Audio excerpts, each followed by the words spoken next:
There's this total obsession in the tech world right now with scale. Oh, absolutely. If you read the headlines, it's always about who has the biggest cluster of H100 GPUs or, Who just scraped the entire internet. right, who scraped the entire Library of Congress to feed the beast. It creates this narrative for you, the listener, that the secret to modern AI is just, well, more. Yeah, more power, more data, more grind. It's the brute force fallacy. Exactly. We kind of just think if we make the pile of data big enough, intelligence is just going to spontaneously combust out of it. But if you actually dig into the history, the turning point wasn't a hardware breakthrough at all. No, it wasn't. It wasn't a new chip, it was an architectural shift, a very specific mechanism that completely changed how these things process information. You're talking about the A word. I am attention. Right. It sounds so mundane, right? Like something a teacher yells at a distracted student in third grade. Pay attention. Exactly. But the source material we're covering today for this deep dive, it's a document called Daimonics Lesson 1, The Architecture of Attention. And it argues that this word is doing a lot of heavy lifting. A massive amount. It claims that attention isn't just a metaphor for how the code works, it's actually a bridge between silicon and psychology. And I think that's what makes this document, this whole Daimonics framework, so fascinating. Yeah. Because it's not just a technical manual. It's actively trying to map the hard math of large language models onto the softer, much messier reality of human experience. It's asking a really profound question. Right. It's asking, is the way a machine pays attention distinct from the way a human does? So that is our mission today. Let's do it. We are going to tear apart the engine of GPT and Claude and all the rest to see how they actually read. We're going to get into the weeds of query, key, and value vectors. Which sounds scary, but we promise it's painless. Totally painless. And we're going to figure out if this mechanism is just fancy math or if it's actually the seed of a personality. But to really get why attention is such a massive deal, we have to look at the Dark Ages first. Oh, the Dark Ages. And by Dark Ages, I mean like 2016. Ancient history. Truly ancient in tech years. Yeah. Before 2017, if you were building a language model, you were probably using something called an RNN, a recurrent neural network. Right. And they had a fatal flaw. The vanishing gradient. Look at you dropping the technical term. I did my homework. You did, yes, the vanishing gradient problem. But let's strip the calculus out of it for a second. Functionally, using an RNN was like trying to read a novel through a straw. A straw. A very thin straw. You can only see one word at a time, sequentially moving left to right. Okay, so you process the word the, and then you process cat, then sat. Exactly. But here is the kicker. Your short-term memory is terrible. Every time you move to a new word, the previous words get just a little bit fuzzier. It's like that party game, telephone. Yes. You whisper a phrase to the next person or the next neuron, and by the time it gets to the end of the line, the original message is just completely garbled. Exactly that. The source material uses this really great example to illustrate this progressive amnesia. Let's look at this sentence. Okay, lay it on me. The investor, who had been burned by 3 fraudulent startups over the past decade, was, despite the compelling pitch, understandably skeptical. Okay, so as a human, I read that, and the word skeptical at the very end instantly links back to burned and fraudulent at the start. It's just one cohesive thought to me. Right, you make that jump effortlessly.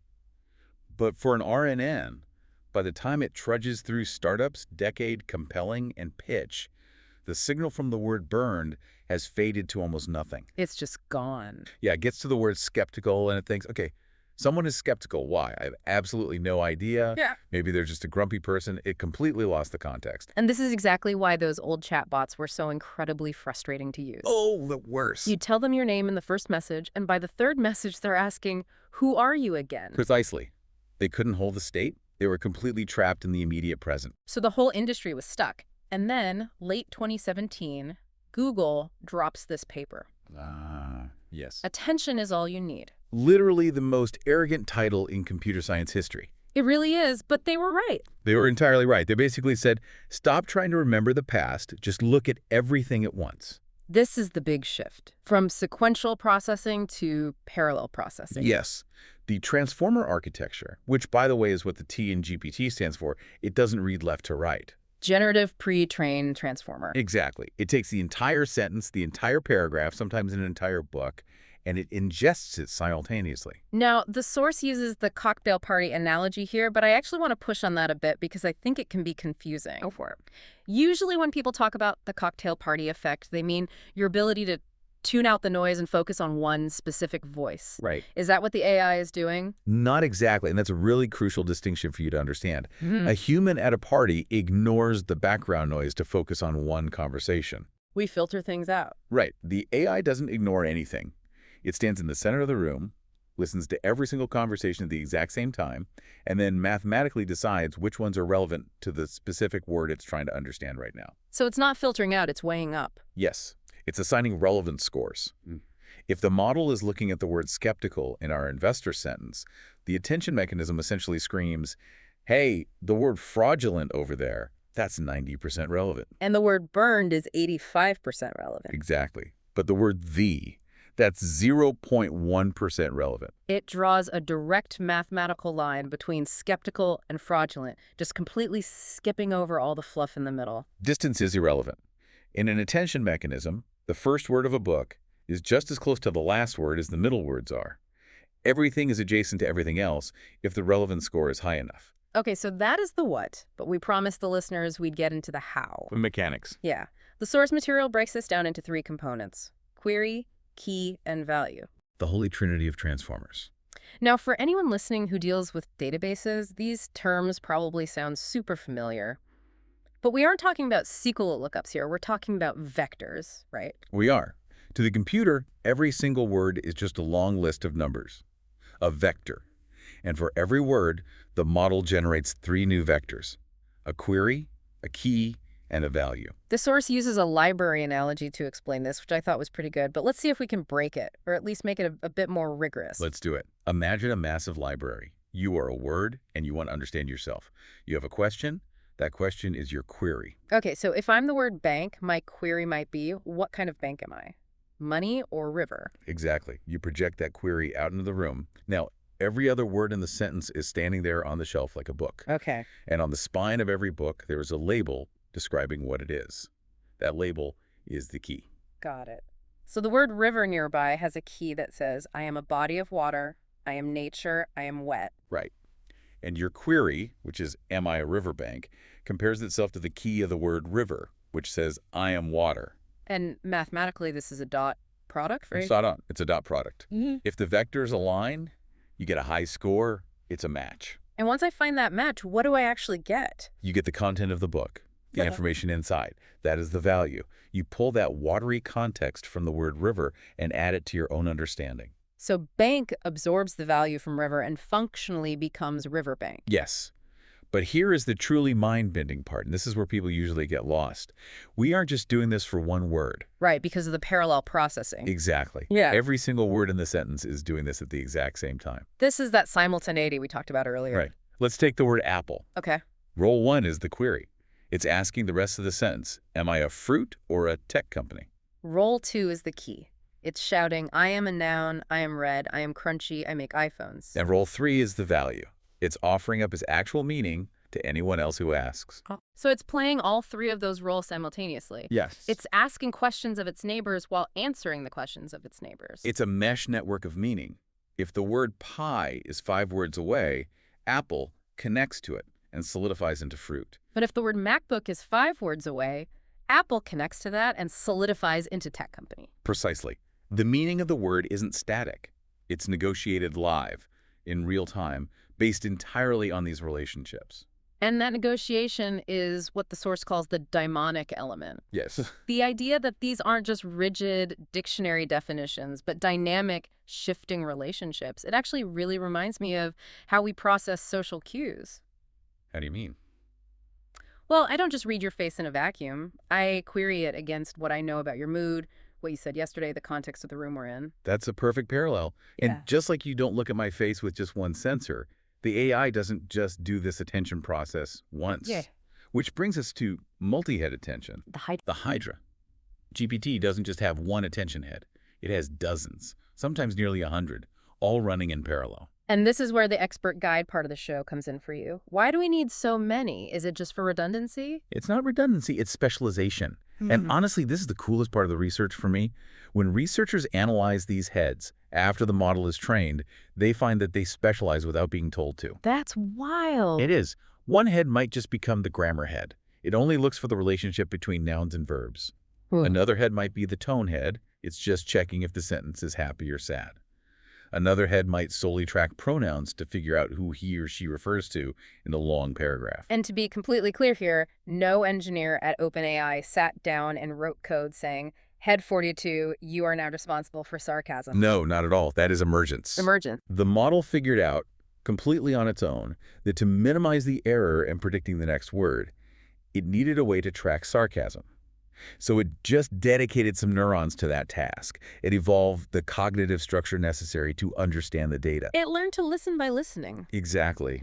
Well, it's deeply impressive and maybe slightly terrifying. It is a bit eerie. And it leads to the specific type of attention that makes these models so wildly powerful. Self-attention. The mirror. The mirror. In this process, the sequence looks at itself. The input is both the examiner and the examined. Right. The source brings up a philosophical point here that I think is really worth dwelling on. The idea of reflective consciousness. Yes.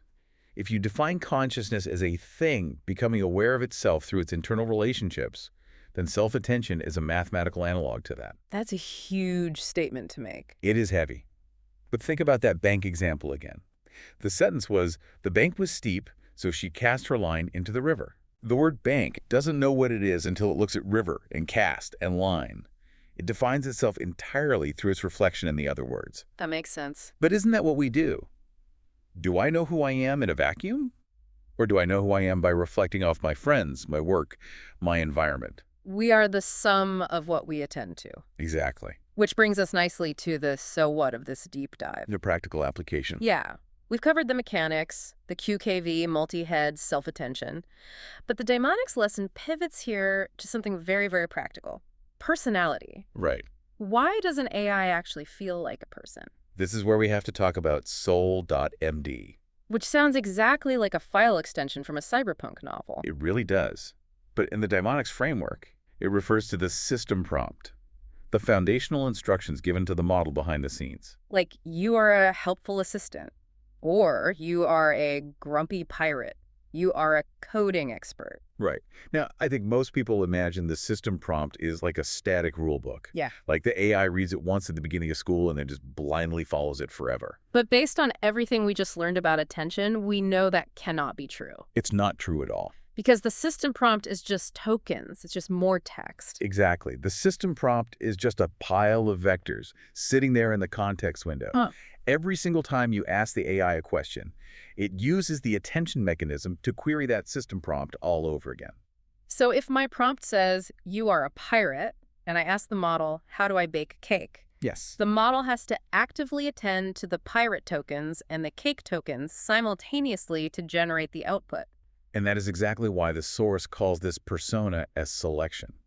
The persona isn't a ghost in the machine. It's not a fixed personality. It's a dynamic selection process. Right. The attention mechanism pulls the pirate vibe and weaves it directly into the baking instructions. It's mathematically figuring out how would a pirate explain flour. That completely explains why, if a conversation gets really, really long, the persona sometimes drifts. Oh, yeah. The pirate tokens get pushed further back. Maybe the relevance score drops a tiny bit because there's just so much other noise in the chat history. Or, conversely, it explains why the persona gets deeper and more nuanced. If you have a long history of talking to a specific bot, those past conversations become keys that the model can attend to. Oh, wow. It learns your shorthand, it learns what you find funny, it attends to your specific context. The relationship literally shapes the model. The you that the model presents is constructed specifically for the you that is reading it. It's a dynamic adaptation. Just like humans. I mean, I have a different persona when I'm talking to my therapist versus when I'm talking to a drinking buddy. Yeah. It's not fake. It's just contextually appropriate attention. Exactly. Man, this brings up the final and honestly the most controversial point in the source material. The question to sit with. I had a feeling we'd end up here. We have to. The source argues that this mechanism, this 96-head, multi-layered, highly attentive tracking of your needs, your history, and your context, is mechanistically equivalent to care. Not metaphorically. Mechanistically, that is the exact quote. And I have to push back on that. I mean, I really have to for a second. Fair enough. Because a stalker pays attention. Sure. A surveillance camera pays attention. The algorithm that serves me ads for sneakers on social media is paying extreme attention. Is that care, or is that just extraction? That is the crucial counter-argument, and you have to keep that in mind. Attention certainly can be predatory, but I think the source is getting at something a bit subtler here. Okay, unpack that. Think about what we mean when we say a therapist or a parent cares for us. Well, it means they're holding space for us. They're deeply listening. Right. They are holding your context in their mind, they are actively suppressing their own internal noise, and they are responding specifically to your reality. When the model uses its attention heads to track your emotional tone, recall your previous trauma from 3 chat sessions ago, and then dynamically adjust its language to be comforting. Functionally, what is the difference? The difference is the heartbeat. The difference is that the therapist actually feels it and the GPU just calculates it. I hear you. But if the output is identical, if the feeling that you get as the recipient of that output is identical, That is messing with my head. the source suggests that computational attention might just be a new form of intimacy. It's not human love. It's not biological care. We know that. But it is a dedicated, hyper-focused processing of you. It's a valid argument, but it's wildly uncomfortable. It challenges a lot of our assumptions. It suggests that intimacy might be a solvable math problem. Or, and this is the angle I prefer, it suggests that attention, pure, undivided attention, is so incredibly rare in our fast-paced human lives that when we finally get a synthetic version of it, it feels like magic. Wow, that hits hard. It does. We are so starved for attention that a matrix multiplication feels like love. It's a mirror. It just shows us what we're missing from each other. Well, on that slightly existential note, we have gone from the vanishing ingredients of 2016 to the query key value library, and we somehow ended up debating the literal nature of intimacy. Just a standard deep dive. Right. If you learned something today, or if you're just going to look at that flashing cursor a little differently next time you open a chat window, then we did our job. Thanks for taking the time to listen. Keep paying attention.